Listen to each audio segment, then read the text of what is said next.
پیارے دوستوں، نماز فجر کی ادائیگی میں ہماری سستی و غفلت اور کاہلی و کوتاہی انتہا کو پہنچ چکی ہے۔ کوئی بھی موسم ہو، بقیہ 4 نمازوں کے مقابلے میں فجر میں نمازی بہت کم تعداد میں ہوتے ہیں۔ یہی حال گھروں میں خواتین کی نماز فجر کا ہے۔ فجر میں وہ اہتمام نہیں ہوتا جو بقیہ 4 نمازوں کی ادائیگی میں ہوتا ہے۔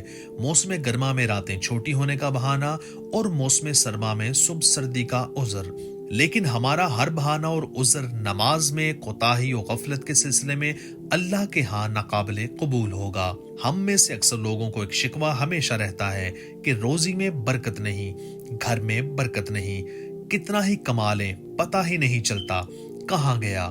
ہر وقت کوئی نہ کوئی پریشانی رہتی ہے، کبھی بیماری تو کبھی کوئی اور تنگی۔ اگر ہم اس تمام بے برکتی، تنگ دستی، بے روزگاری اور پریشانیوں کو نماز فجر کی عدم ادائیگی کے پس منظر میں دیکھیں تو معلوم ہوگا یہ سب بے برکتی اسی سبب ہے کہ نماز فجر کی ادائیگی میں حد درجہ کوتاہی، غفلت، لاپرواہی اور سستی کا شکار ہیں۔ رسول پاک صلی اللہ علیہ وآلہ وسلم کی اس حوالے سے متعدد احادیث موجود ہیں جس میں رزق کی تقسیم و فراوانی اور برکت کو نماز فجر کی ادائیگی سے مشروط کیا گیا ہے۔ ایک حدیث کا مفہوم ہے کہ رزق تقسیم کرنے والا فرشتہ ہر صبح فجر کے وقت بندوں کا رزق لے کر زمین پر اترتا ہے، لہٰذا جو دروازہ فجر کے وقت کھلتا ہے فرشتہ اس کا رزق دروازے پر رکھ کر چلا جاتا ہے، اور جو دروازہ فجر کے وقت بند ہوتا ہے فرشتہ اس کا رزق واپس لے کر چلا جاتا ہے۔ اس فرمان نبوی صلی اللہ علیہ وآلہ وسلم میں فجر کے وقت دروازہ کھلا ہونے کا مطلب یہ ہے کہ جس گھر کے افراد نے صبح فجر کے وقت بیدار ہو کر نماز فجر ادا کرتے ہیں انہیں ان کا رزق عطا کیا جاتا ہے۔ دروازہ بند ہونے سے مراد یہ ہے جس گھر کے رہنے والے صبح فجر کے وقت سوتے رہتے ہیں اور نماز فجر کی ادائیگی میں غفلت و کوتاہی کے مرتکب ہوتے ہیں انہیں ان کے رزق سے محروم رکھا جاتا ہے۔ رسول پاک صلی اللہ علیہ وآلہ وسلم کے فرمان کے مطابق فجر و عشاء کی نمازیں خیر و برکت سے معمور ہیں۔ ان 2 نمازوں کی ادائیگی بے شمار نیکیوں اور ثواب کا ذخائر اور رزق و برکت کے خزانے جمع کرنے کا سبب ہے۔ جیسا کہ رسول پاک صلی اللہ علیہ وآلہ وسلم نے ارشاد فرمایا، اگر لوگوں کو عشاء اور فجر کی نمازوں کا ثواب، اجر و خیر اور برکات معلوم ہو جائیں تو وہ ان 2 نمازوں میں ضرور آئیں گے، چاہے کوہلوں کے بل گھسٹتے ہوئے کیوں نہ آنا پڑے۔ فجر پڑھنے والوں کا دن جلدی شروع ہوتا ہے۔ وہ ہڑبڑاہٹ، وہ تاخیر، وہ دوڑ، وہ دھوپ جو اکثر لوگوں کے دن کا آغاز ہوتی ہے، نمازیوں کے دن کا آغاز سکون، تازگی اور برکت سے ہوتا ہے۔ بلکہ میڈیکل سائنس کہتی ہے کہ صبح کے وقت کا دماغ سب سے زیادہ فریش اور کریٹیو ہوتا ہے۔ جب آپ فجر کے وقت جاگتے ہیں اور رب سے بات کرتے ہیں تو دماغ پر ایک عجیب نور چھا جاتا ہے۔ یہی وہ وقت ہے جب بڑے بڑے آئیڈیاز، سوچیں اور فیصلے انسان کو ملتے ہیں۔ جو لوگ فجر کے وقت جاگتے ہیں ان کے رزق میں اللہ خاص برکت ڈال دیتا ہے۔ یہی وجہ ہے کہ کامیاب تاجروں، دانشوروں اور سکالرز کے معاملات میں فجر لازمی ہوتی ہے۔ جب کوئی شخص فجر کے وقت نیند کو چھوڑ کر اٹھتا ہے تو وہ اپنے نفس پر قابو پانے کی تربیت کرتا ہے۔ یہی لوگ زندگی کے دوسرے شعبوں میں بھی مضبوط فیصلے کر پاتے ہیں، چاہے وہ کاروبار ہو، تعلیم ہو یا تعلقات۔ فجر پڑھنے والے کمزور نہیں ہوتے۔ دن کا آغاز رب سے بات کر کے ہو تو دل میں ایک روحانی طاقت آ جاتی ہے۔ پھر وہ شخص جھوٹ سے، حرام سے، ظلم سے، بدنگاہی سے خود کو روک پاتا ہے، کیونکہ وہ جانتا ہے کہ میں نے آج رب کے سامنے کھڑے ہو کر وعدہ کیا ہے۔ فجر پڑھنے والوں کا معمول ہوتا ہے کہ وہ جلدی سوتے ہیں، اور سائنس کہتی ہے کہ جو لوگ جلد سوتے ہیں اور صبح جلدی جاگتے ہیں ان کی عمر لمبی، صحت اچھی اور بیماریوں کا خطرہ کم ہوتا ہے۔ لیکن ہم میں سے اکثر نماز فجر خصوصاً اور دیگر نمازوں کو عموماً چھوڑ کر اپنے گھروں میں خیر و برکت کے لیے قرآن خوانی، میلاد کی محافل کے انعقاد، لوح قرآنی کے تعویذ آویزاں کرنے جیسے نیک کاموں کی طرف متوجہ ہوتے ہیں۔ اس سے انکار نہیں کہ بلا شبہ ان تمام کارہائے خیر میں برکت کا عنصر موجود ہوتا ہے، لیکن قرآن خوانی، محفل میلاد، لوح قرآنی کے نقش گھر میں آویزاں کرنے سے خیر و برکت کا ہونا نماز کی ادائیگی سے مشروط ہے۔ ہر خیر و برکت کے خزانے نماز سے پھوٹتے ہیں۔ اللہ کی تمام نعمتوں، برکتوں اور رزق کے دریا نماز کی ادائیگی سے ہی بہتے ہیں۔ اس کے ساتھ ہی یہ امر بھی عام ہے کہ فجر کے علاوہ بقیہ 4 نمازوں میں بھی خیر و برکت نماز فجر کی ادائیگی سے مشروط ہے، اس لیے کہ خیر و برکت کا آغاز نماز فجر کی ادائیگی سے ہی ہوتا ہے۔ ہمیں اپنے گھروں میں تمام اہل خانہ کی نماز فجر کی ادائیگی کے حوالے سے اپنے اور اپنے گھروں کا جائزہ لینا چاہیے اور محاسبہ کرنے کی ضرورت ہے۔ اللہ نے سورہ تحریم میں ارشاد فرمایا، اے ایمان والو، خود کو اور اپنے گھر والوں کو اس آگ جہنم سے بچاؤ جس کا ایندھن آدمی اور پتھر ہیں۔ یاد رکھیے، نماز فجر کی کوتاہی اور غفلت اور نماز نہ پڑھنا گھر کی نحوست کی علامت کا آغاز ہے۔ رسول پاک صلی اللہ علیہ وآلہ وسلم نے ایسے مسلمان کو خبیث اور منافق قرار دیا۔ آپ صلی اللہ علیہ وآلہ وسلم نے فرمایا کہ ایسے شخص کو میرا دل چاہتا ہے کہ آگ لگا کر جلا دوں۔ ہمارے نوجوان جو رات بھر موبائل پر یوٹیوب، گوگل، فیس بک، واٹس ایپ اور نہ جانے کن کن غفلتوں میں غوطۂ زن رہتے ہیں اور عین فجر کے وقت سو جاتے ہیں، انہیں ان وعیدوں اور تنبیہات سے عبرت و سبق اور نصیحت حاصل کرنی چاہیے، اور یہ بات ہر مسلمان کو ذہن نشین رکھنی چاہیے کہ نماز فجر میں ناغہ اللہ اور رسول پاک صلی اللہ علیہ وآلہ وسلم کو کسی صورت قبول نہیں۔ یہ ایسی غلطی، کوتاہی، غفلت اور سستی پر مبنی گناہ ہے کہ اس پر جتنا بولا جائے کم ہے۔ نبی پاک صلی اللہ علیہ وآلہ وسلم کا فرمان ہے کہ جب تم میں سے کوئی سوتا ہے تو شیطان اس کی گدی یعنی گردن کے پیچھے حصے میں 3 گرہیں یعنی 3 گانٹھیں لگا دیتا ہے۔ ہر گرہ یعنی ہر گانٹھ پر یہ بات دل میں بٹھاتا ہے کہ ابھی رات بہت ہے، سو جا۔ بس اگر وہ جاگ کر اللہ کا ذکر کرے تو ایک گرہ کھل جاتی ہے، اگر وہ وضو کرے تو دوسری گرہ کھل جاتی ہے، اور وہ نماز پڑھے تو تیسری گرہ بھی کھل جاتی ہے۔ پھر وہ خوش اور تر و تازہ ہو کر صبح کرتا ہے، ورنہ غمگین دل اور سستی کے ساتھ صبح کرتا ہے۔ حضرت عبداللہ بن مسعود رضی اللہ عنہ بیان کرتے ہیں کہ بارگاہ رسالت صلی اللہ علیہ وآلہ وسلم میں ایک شخص کے متعلق ذکر کیا گیا کہ وہ صبح تک سوتا رہا اور نماز کے لیے نہ اٹھا، تو آپ صلی اللہ علیہ وآلہ وسلم نے فرمایا، اس شخص کے کان میں شیطان نے پیشاب کر دیا ہے۔ سیدنا جریر بن عبداللہ نے بیان کیا کہ ہم نبی پاک صلی اللہ علیہ وآلہ وسلم کی خدمت میں حاضر تھے۔ آپ صلی اللہ علیہ وآلہ وسلم نے چاند کی طرف نظر اٹھائی جو 14ویں رات کا تھا، پھر فرمایا کہ تم لوگ بے ٹوک اپنے رب کو اسی طرح دیکھو گے جیسے اس چاند کو دیکھ رہے ہو، اسے دیکھنے میں تم کو کسی قسم کی بھی مزاحمت نہ ہوگی، یا یہ فرمایا کہ تمہیں اس کے دیدار میں متعلق شبہ نہ ہوگا۔ اس لیے اگر تم سے سورج کے طلوع اور غروب سے پہلے فجر اور عصر کی نمازوں کے پڑھنے میں کوتاہی نہ ہو سکے تو ایسا ضرور کرو۔ سیدنا ابو موسیٰ اشعری سے روایت ہے کہ نبی کریم صلی اللہ علیہ وآلہ وسلم نے فرمایا کہ جس نے ٹھنڈے وقت کی 2 نمازیں پڑھی، فجر اور عصر، تو وہ جنت میں داخل ہوگا۔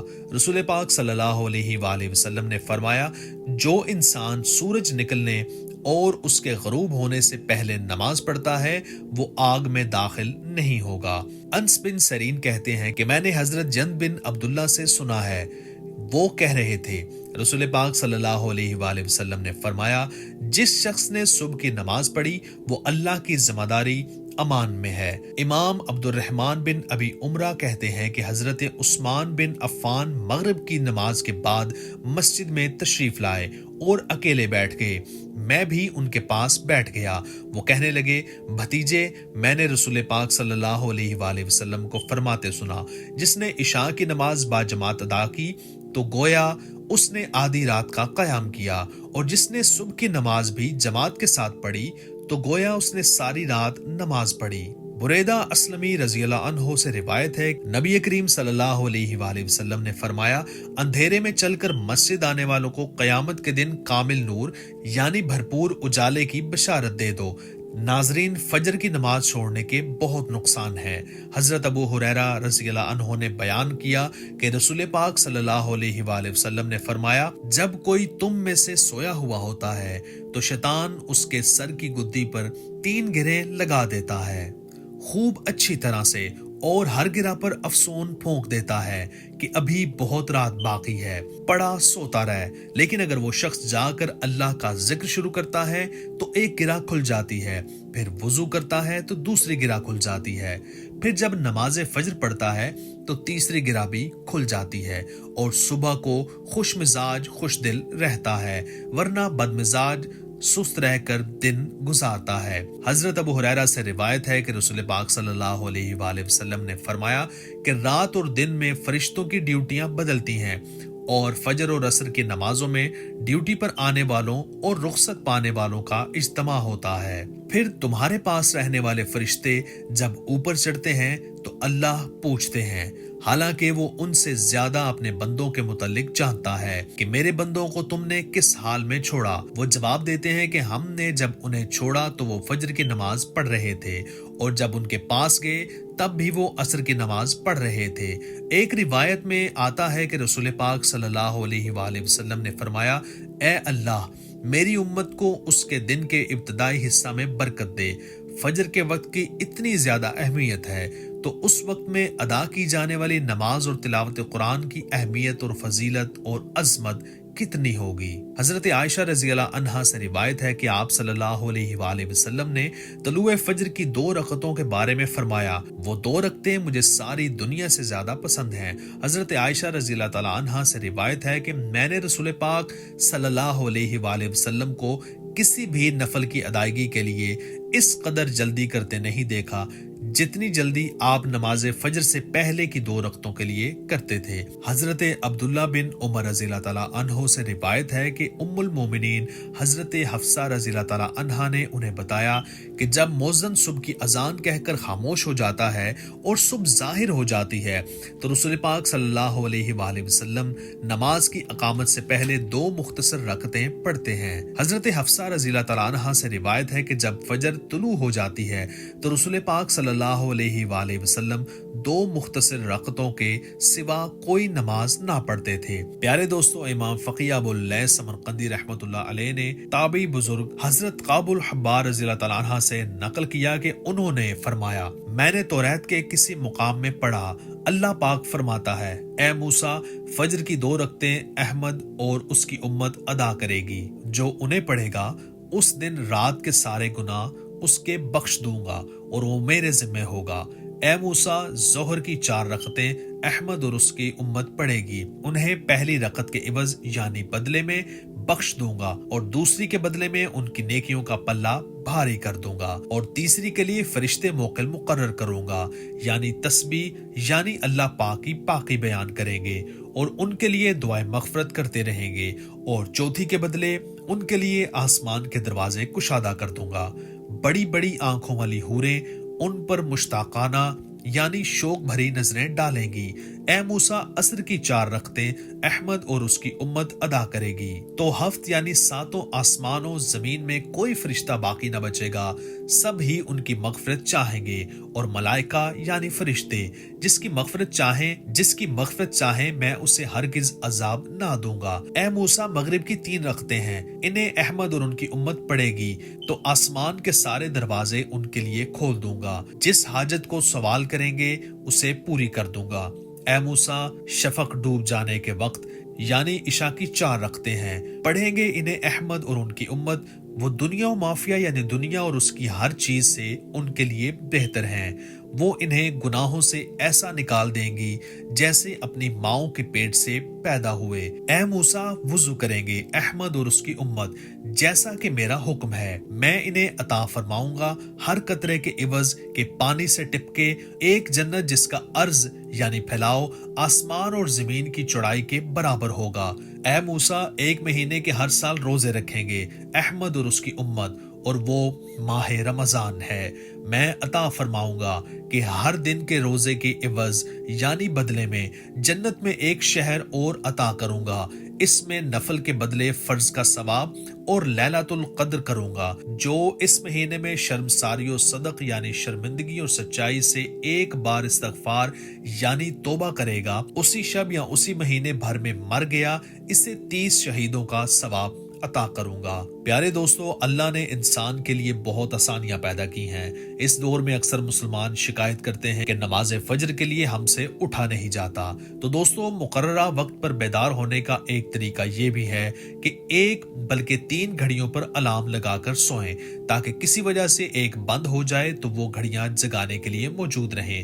موبائل فون میں بھی الارم کی سہولت موجود ہوتی ہے۔ اگر رات دیر سے سونے کی وجہ نماز فجر کے لیے آنکھ نہیں کھلتی اور نہ کوئی جگانے والا موجود ہے تو ضروری ہے کہ جلدی سوئیں، کہ فقہائے کرام رحمت اللہ علیہم فرماتے ہیں جب یہ اندیشہ ہو کہ صبح کی نماز جاتی رہے گی تو بلا ضرورت شریعہ اسے رات دیر تک جاگنا ممنوع ہے۔ فجر کا وقت نور کا وقت ہے۔ یہ برکت اللہ کی رحمت اور اللہ کی پاک نوری مخلوق یعنی نورانی فرشتوں کے نزول کا وقت ہے۔ نماز فجر سے غفلت ایک مسلمان کی زندگی کو بدمزہ کر دیتی ہے۔ ہماری زندگی میں جتنی بھی مصیبتیں، پریشانیاں اور مشکلات ہیں، ان سب کی وجہ نماز فجر سے دوری ہے۔ نماز فجر کی فضیلت کو مد نظر رکھتے ہوئے گزارش ہے کہ اگر آپ اپنی دنیا اور آخرت سنوارنا اور دونوں جہان میں کامیابی حاصل کرنا چاہتے ہیں تو فجر کو اپنے اوپر لازم کر لیجئے۔ فجر کی نماز صرف عبادت نہیں، یہ ایک لائف سٹائل ہے۔